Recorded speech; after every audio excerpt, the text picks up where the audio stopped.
Queria começar agradecendo todo mundo que está aqui nesse momento, que não está nas aulas, não sei se outras aulas foram liberadas, mas de qualquer forma, esse é um espaço bastante rico, ouso dizer mais rico do que muitas aulas que a gente costuma ter na graduação, porque é a nossa possibilidade de contrastar, né, de contextualizar tudo que a gente vê dentro de sala de aula com a realidade ao nosso redor, em geral com temas bastante atuais, como esse que a gente vai tratar aqui hoje. Agradecer ao Centro Acadêmico pelo convite. Estou bem agradecido, acho que momentos como esse é bom para a gente, entre graduandos, trocar ideia, né? Acho que isso é especialmente rico. Quem é que vai passar os slides? Lucas? Lucas, quem é que vai passar os slides? Show! Vou tentar falar para vocês aqui um pouquinho da minha visão sobre esse tema, que é empreendedorismo como solução da crise, né? E já queria, acho que esse título é um pouco ambíguo em relação ao conteúdo que a gente traz aqui, então eu vou tentar resumir um pouco do que eu vou tentar falar aqui para vocês hoje. Meu enfoque não é de maneira nenhuma tentar falar que a crise ocorreu por ausência de uma economia empreendedora ou que só o empreendedorismo salva. Não é essa a ideia que eu vou tentar trazer aqui para vocês, tá? Eu vou tentar trazer um elemento, em geral eu vou tentar converger a discussão para uma ausência que a gente tem de evolução em produtividade, vou tentar casar isso, estabelecer um nexo causal dessa ausência de produtividade que a gente tem historicamente com o papel do empreendedorismo no desenvolvimento dessa produtividade, que consequentemente nos ajuda a ser uma economia mais forte, né? Pode passar, Lucas? Ok, então, se a gente vai falar de crise, acho que a gente precisa, em primeiro lugar, falar por que crise, né? Claro que esse é um tema já bastante batido, mas não custa nada a gente introduzir. É claro que se fosse falar sobre crise, teria que ter um momento muito maior que esse só para falar de crise. Então, eu vou trazer só 3 gráficos aqui, que eu julgo os mais importantes, para a gente poder fazer uma boa introdução para as telas seguintes. Então, aqui a gente vê uma evolução bastante grande da dívida bruta. Há uma discussão bastante evoluída já na economia a respeito de qual dívida a gente costuma utilizar para entender as finanças do governo, se são saudáveis ou não. Aqui no Brasil é muito comum a gente usar a dívida bruta e não a dívida líquida para tentar estabelecer um entendimento sobre se o governo é um governo estável, se é um governo instável, se as contas do governo estão bem ou estão mal. Porque é sobre a dívida bruta que incide em todas as despesas de custeio, né? Pode passar, Lucas. Como consequência do primeiro gráfico, a gente tem uma evolução bastante grande na nossa conta nominal, nas nossas despesas nominais, né? Então, as despesas nominais, lembrando que quem está nos primeiros semestres, a despesa nominal ela considera todos os custos do governo, inclusive os juros e amortizações, né, que a gente chama de custeio da dívida. Então, isso aqui é uma leitura nominal.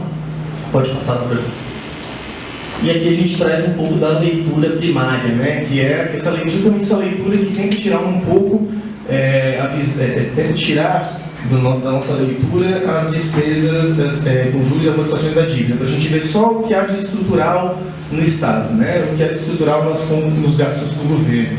E a gente vê que mesmo quando a gente desconsidera juros e amortizações da dívida, a gente tem uma evolução tá um pouco ruim nessa recuando. Tem que afastar um pouquinho mais.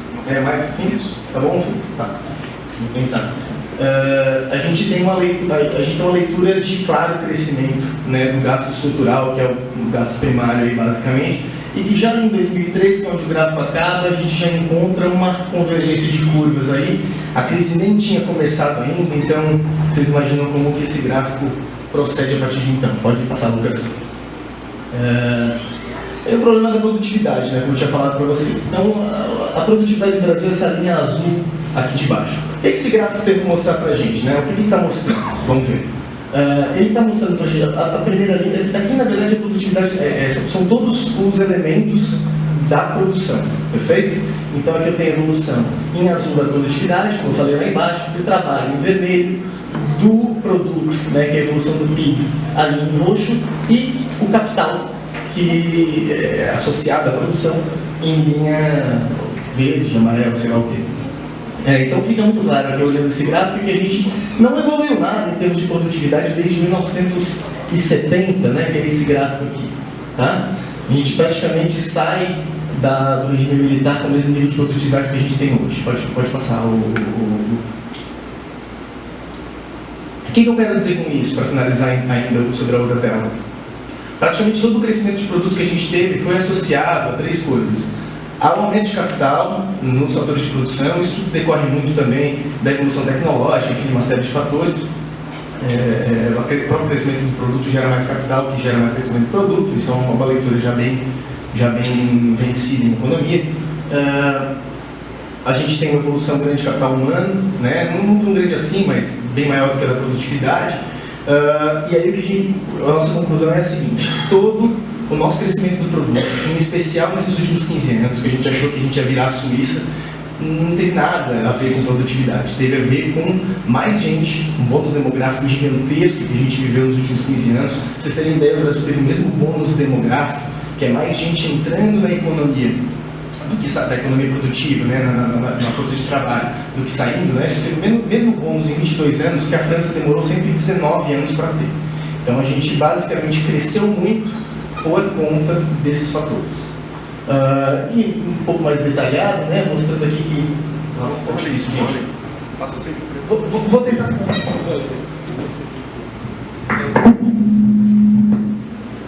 Alô? Bom, primeiro.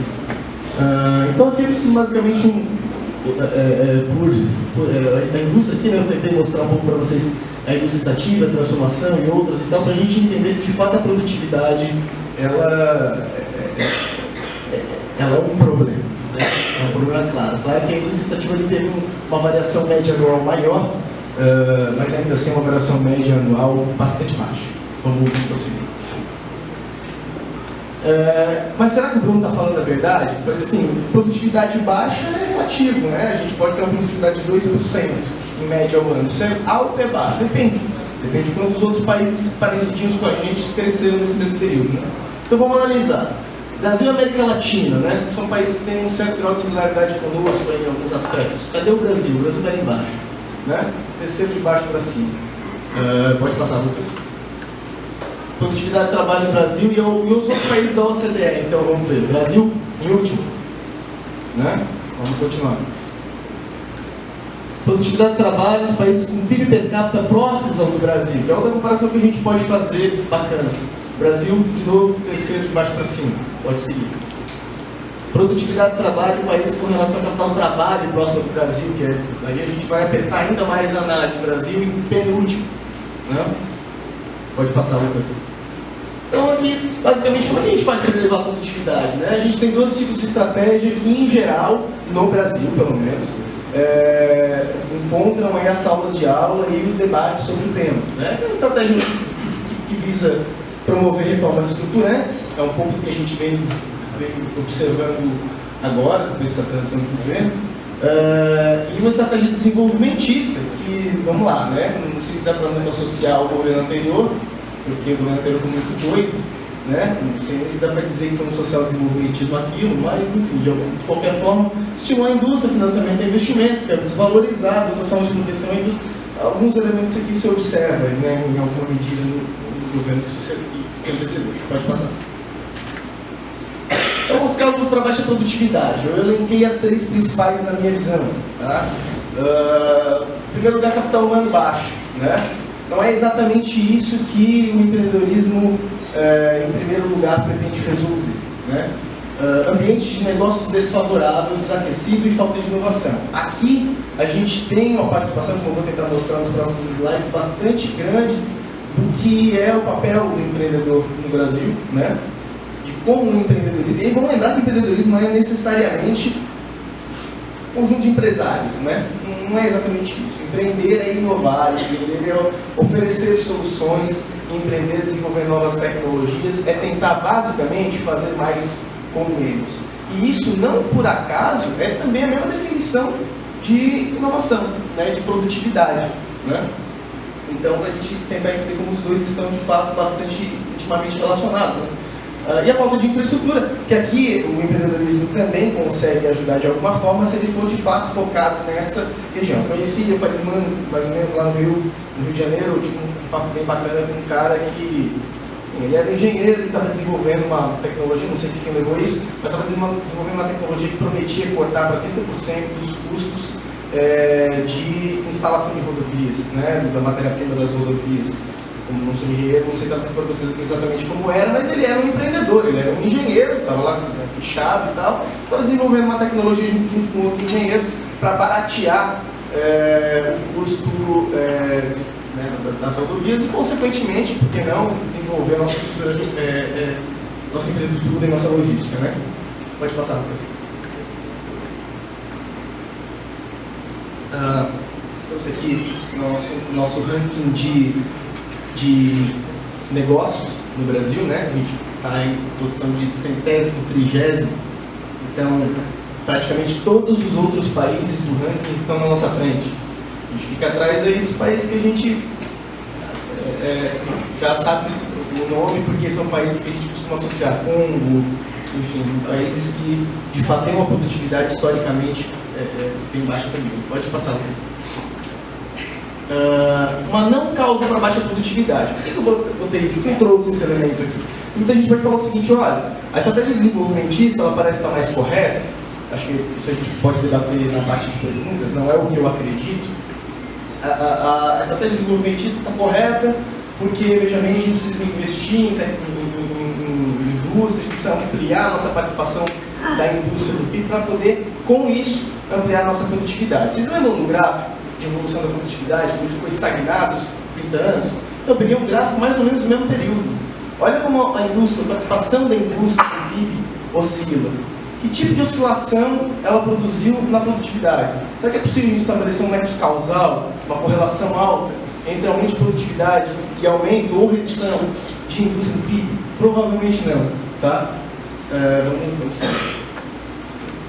Então, como o empreendedorismo pode ser, inclusive, reduzir a pobreza? Pode ir passando os itens um a um, né? Cara, para construção de rodovias. Será que ele seria bem sucedido ao vender a tecnologia dele? Não sei que ele tivesse algum amigo no governo, não. Né? Então, ele forçaria de fato, né, que essa tecnologia mais cara entrasse no mercado de alguma forma, mas não, se fosse exclusivamente através das vontades dos indivíduos, das empresas, dos consumidores, ele provavelmente não teria muito espaço no mercado. Né? Então, inovar e entrar no mercado com essa inovação, melhor dizendo, e com isso trazendo um ambiente de maior concorrência para os players que já estão na economia, é necessariamente um resultado do processo de empreender, perfeito? Porque o objetivo de empreender quero ganhar dinheiro, preciso oferecer algo para ganhar, preciso oferecer algo para a economia para poder lograr êxito, e aí eu preciso oferecer algo mais eficiente do que tem. Vale a pena lembrar o seguinte: se a gente pega uma cidadezinha, sei lá, Anitápolis, vamos supor que Anitápolis não tenha sushi, sei lá, tá? Deve ter já uma altura desse campeonato, nós suponhamos que não tem, tá? O cara que levasse um sushi, entendesse que lá tem demanda para isso, as pessoas, sei lá, elas estão se deslocando, ele percebe que as pessoas estão se deslocando para Florianópolis, quer dizer, só as pessoas que têm mais poder aquisitivo estão podendo consumir sushi em Anitápolis, porque as pessoas têm que arcar também com custos de transporte e tal. Então ele vê uma oportunidade de empreender lá, nesse ramo alimentício, por exemplo, né? Ele vai estabelecer seu comércio de alimentos lá e vai vender sushi. Está vendendo algo novo? Não, mas ele está resolvendo um problema social lá. Problema, claro, não é necessariamente um problema, mas é uma demanda social. Ele está conseguindo trazer, ainda que um pouquinho, um nível maior de bem-estar naquela economia. E esse é um cara só. Se a gente consegue multiplicar essa iniciativa por vários, a gente consegue, de fato, tentar enxergar, na verdade, que tudo que a gente consumiu hoje, por exemplo, veio de alguém que mobilizou o seu capital, mobilizou a sua vontade, o seu tempo de trabalho em prol de estabelecer uma iniciativa empreendedora. Não precisa ser necessariamente uma empresa, pode ser meramente né, as meninas que nos atendem ali com produtos alimentícios também são empreendedoras. Então a gente tem que sempre observar a escala, mas de alguma forma elas nos ajudam, elas atendem um objetivo, elas atendem uma demanda e com isso elas elevam o nível de bem-estar na economia. Então eu estou fazendo exatamente isso, né?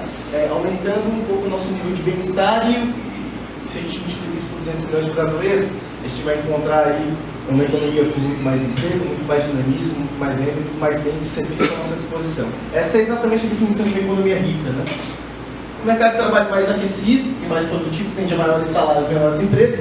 Vou mostrar depois muito rapidamente sobre isso, porque a gente não tem muito tempo para avançar aqui. Uma capacidade do indivíduo de adequar sua rotina de trabalho aos seus gostos e necessidades em geral. Por que eu trouxe esse terceiro ponto aqui? Porque defender uma economia empreendedora, ou seja, uma economia no qual haja mais facilidade de eu enxerguei uma oportunidade, eu consegui de alguma forma atender ou mobilizar ele, mas ao mesmo tempo atender aquela demanda de mercado, não é só economicamente viável e economicamente sadio, no meu ponto de vista. É também um objetivo, é um arranjo moral a ser perseguido. Então eu tentei trazer para a minha apresentação também esse argumento moral, que a gente costuma ver muito pouco, né, na economia, lamentavelmente, na minha opinião. Eu acho que a economia se deslocou muito dessa análise da filosofia, da ética, né, dessa fusão com a filosofia. Né? Por que é um objetivo moral também? Porque a gente consegue, imagina o seguinte, uma economia onde as pessoas são mais livres para empreender, para colocar os seus planos em ação. Às vezes, sei lá, deixar de trabalhar na empresa que trabalhava há 8 anos, conseguir abrir o seu próprio negócio, às vezes tem alguma relação com a empresa que trabalhava ou não, está diretamente ligado ao bem-estar do indivíduo, à liberdade do indivíduo, e isso, acho que muita gente concorda comigo, ampliar a autonomia dos indivíduos, ampliar a capacidade deles de ser autônomo, de ser livre, é um arranjo moral a ser perseguido pela sociedade. Poucas pessoas discordam que a gente tem um governo autoritário suficiente que proíba das mais diversas formas de pessoas de conseguir se mobilizar seu tempo, seus recursos para atingir esse objetivo. Né? Pode passar.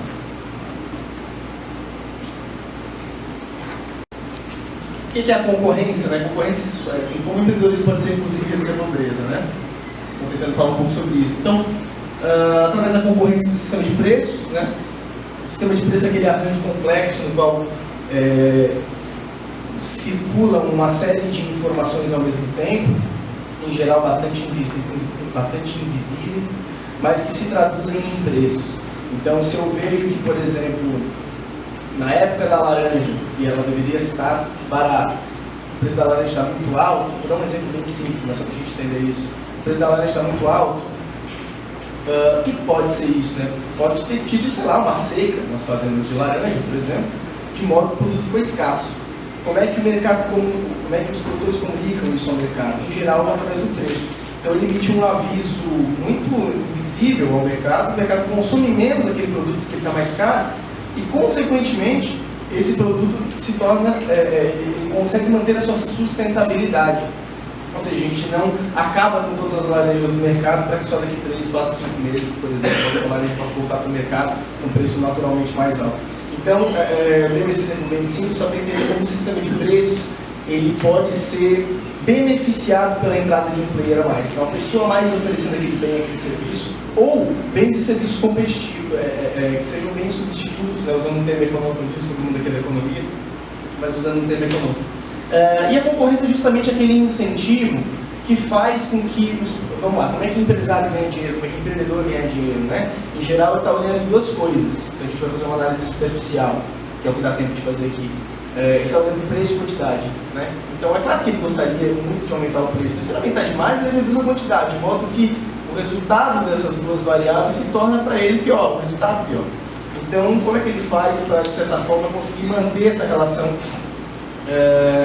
resultando um lucro maior possível? Ele vai jogar esse preço para o maior nível possível, que gere aquela quantidade ótima lá, sei lá, essas contas não é exatamente, o empresário não faz na ponta do lápis, mas ele, através de uma série de instrumentos, consegue perceber o quanto que as pessoas vão consumir a mais ou menos, se ele aumentar ou baixar o preço. Isso está lá no dia a dia de quem tem um negócio, quem pensar. Então, pode passar aí, Lucas. Quando a gente tem um mercado com mais players oferecendo esse serviço, eu estou colocando ali um incentivo. Um incentivo para acontecer o quê? Se um player vai entrar no mercado, em geral ele vai entrar porque ele acha uma oportunidade de entrar no mercado. Né? Em geral não se entra para perder. Então o que o cara geralmente vai fazer é ou oferecer um bem de uma qualidade superior ou oferecer um bem mais barato. Quando ele oferece um bem mais barato, ele gera um instrumento de incentivo para que o resto dos seus concorrentes também tentem competir com o preço. Por que eles fariam isso? Por que eles baixariam o preço? Para não perder quantidade. E desse modo manter esse resultado da conta, preço vezes quantidade, viável para viabilizar o negócio, suficiente para viabilizar o negócio dele, né? Então, o mercado de trabalho mais agressivo, mais produtivo, tende a maiores salários e menor desemprego. Eu quero deixar bem claro uma coisa aqui, né? Quando a gente fala em economia, em geral, a gente tem muita dificuldade de estabelecer nexo causal claro, né? Então, quando a gente fala tende a maiores salários e menor desemprego, a gente está falando, olha, não é sempre que isso vai acontecer, é claro, né? Mas as regras em geral corroboram, as exceções em geral corroboram com a regra, e é um pouco da regra que eu estou trazendo aqui. Pode passar. E maior capacidade de justiça da adequação de trabalho em seus gostos e suas necessidades em geral. De novo, aqui um argumento um pouco mais, um âmbito um pouco mais moral, né? Pode passar, professor. Opa, está repetindo essa tela. Pode avançar. Isso. Eu trouxe um exemplo aqui, bem simples, mas só para entender um pouco disso que a gente falou aqui. Então, vamos pegar o exemplo de duas economias. Uma economia mais empreendedora, onde os indivíduos, por algum motivo, empreenderam mais, e uma economia embaixo, que empreenderam menos, lá em cima, né? E embaixo, uma economia que tem um ambiente um pouco mais próximo ao empreendedorismo. Menos, em geral, não é nem mais incentivos, é menos entraves, né? Quando a gente fala de estímulo ao empreendedorismo, não é necessariamente o banco indo lá financiando os caras, necessariamente. É basicamente tirar os impedimentos que a gente, no caso brasileiro, né, que a gente costuma ver muito.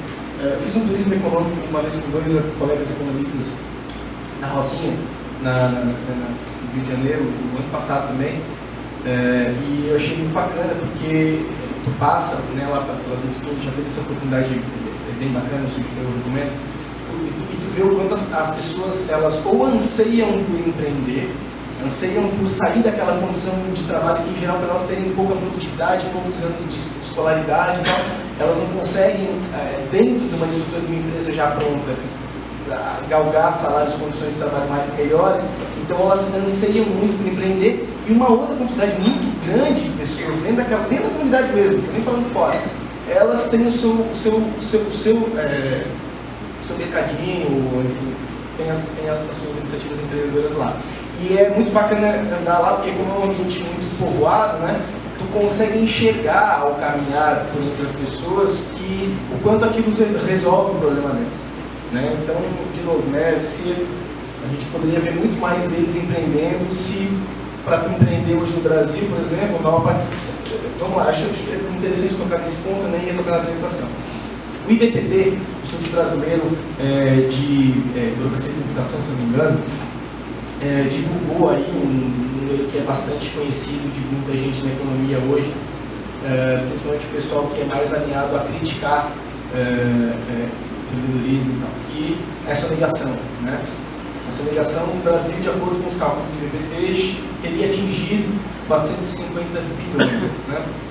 Essa é a parte que a gente conhece mais do cálculo. O que a gente não conhece, que está lá dentro do estudo, é que, em geral, 80% disso é de microempresários que vivem na informalidade.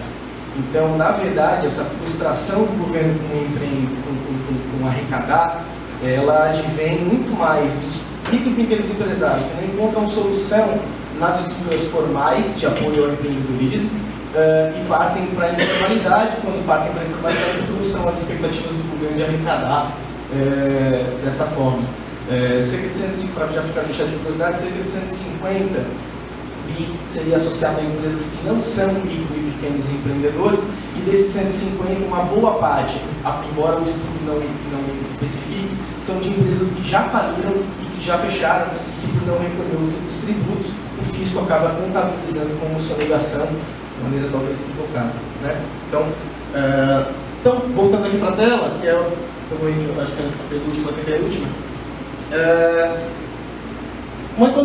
Nessa economia, onde é que será que nessas duas economias aqui, uma economia com menos estímulo, uma economia menos empreendedora, uma economia mais empreendedora, onde será que a gente tem uma tendência maior a o poder de barganha ficar mais com os trabalhadores, e a gente tem um nível de bem-estar maior, um desenvolvimento de produtividade maior? Na primeira, né, eu até citei ali, um empreendedor para cada 9 trabalhadores. Supondo que o empreendedor necessite de 3 trabalhadores, 6 sobrarão desempregados O empreendedor adquire mais poder de barganha, pode negociar salários em troca de demitir, pois a sobra de gente querendo trabalhar, excesso de oferta em relação à demanda igual a salários mais baixos. E no ambiente baixo é justamente o contrário, né? Então, para a gente ter claro que isso é um exemplo bastante simplificado, a economia não funciona assim, mas é para a gente entender um pouco do mais básico do mecanismo de botar um agente a mais a contratar, a gerar renda e riqueza e bens e serviços na economia. Pode passar esse exemplo aí, vai, a gente já está em cima da hora. Vai lá, pode seguir. Eu vou disponibilizar essa apresentação depois. Pode ir também, pode passar também. Vamos lá para a última tela. Até a próxima. Ali, pode botar. Isso. Então, para finalizar, trocando em miúdos tudo isso que a gente falou. Um terço da desigualdade brasileira tem origem em apenas 2 fatores ligados ao funcionalismo público. Mais da metade da desigualdade no Brasil é criada pelo governo. Isso aqui são resultados, desculpa, eu acabei não citando aqui embaixo. Isso são resultados de um estudo da PNAD de 2012, tá? Que tentou analisar as causas da desigualdade no Brasil. Isso bem sério, bem bacana, recomendo todo mundo olhar aí.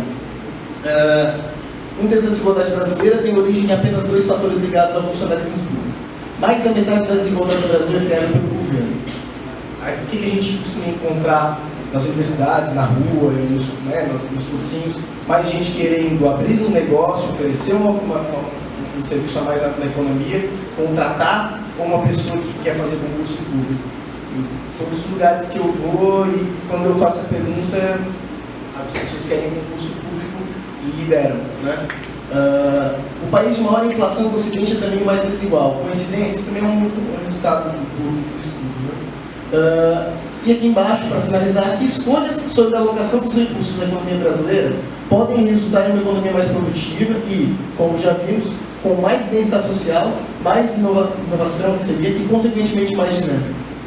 E por que isso estaria ligado a uma economia mais desenvolvida e cada vez menos sujeita a crises domésticas? Né? Uma economia mais forte, uma economia mais inovadora, que gera mais com menos, é uma economia mais forte, consequentemente, ela consegue não só se proteger melhor de crises domésticas, mas como também superar as crises quando ela vem e as reformas estruturais acontecem. Obrigado.